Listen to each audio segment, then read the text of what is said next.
नमस्कार भाई दोस्तों, कैसे हैं आप लोग। अगर अभी तक आप लोग मेरे इस चैनल प्रदीप अलबेला ऑफिशियल को सब्सक्राइब नहीं किए हैं तो लाल बटन दबाकर इस चैनल को सब्सक्राइब कर लें और साथ ही बेल आइकन दबा दें। धन्यवाद। प्रेम से बोलिए सरस्वती मैया की।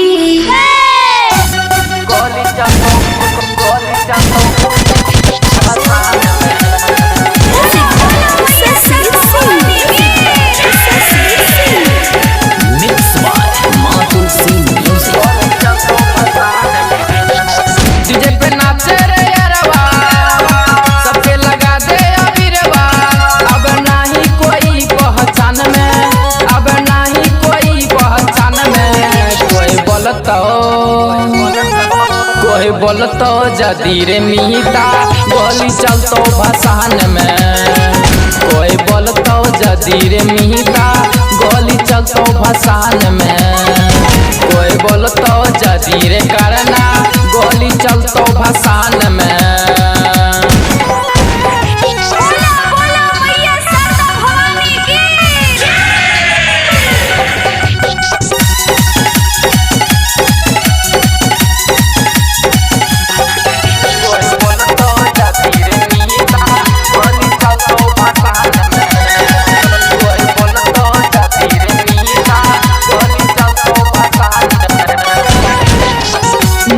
नच के हिला देबै चुनरी बांध के माथा में।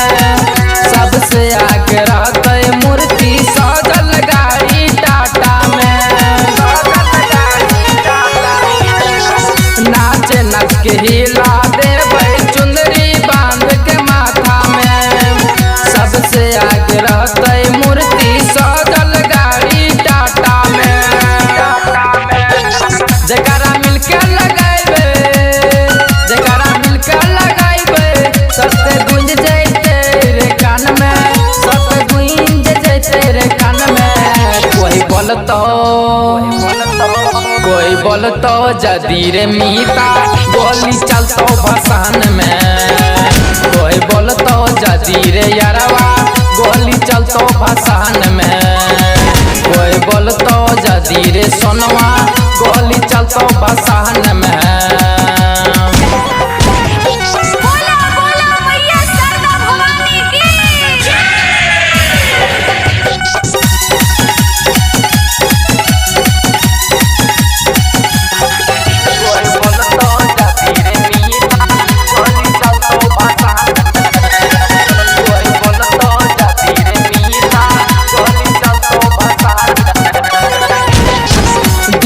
पे बजेबे मीता सुमित सिंह के गाना।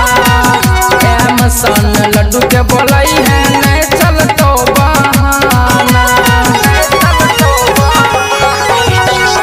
डीजे पे बजई है मीता सुमित सिंह के गाना। एमसन लड्डू के बोलाई है नहीं चलतो बहाना। बम्परा कलली है बम्परा कलली है जगे अररिया से कोनो दुकान में। जगे अररिया से कोनो दुकान में। कोई बोलतो जदी रे पर दीपुआ गोली चलतो भसान में। कोई बोलतो जदी रे अदितवा गोली चलतो भसान में।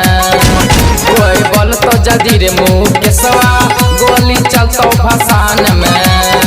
रे गोली चलतो भसान में। डीजे पे नाचे रे यारवा सबके लगा दे अबीरवा। अब नहीं कोई पहचान में। अब नहीं कोई पहचान में।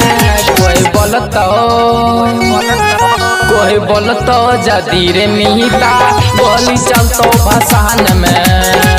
कोई बोलतो जदी रे मीता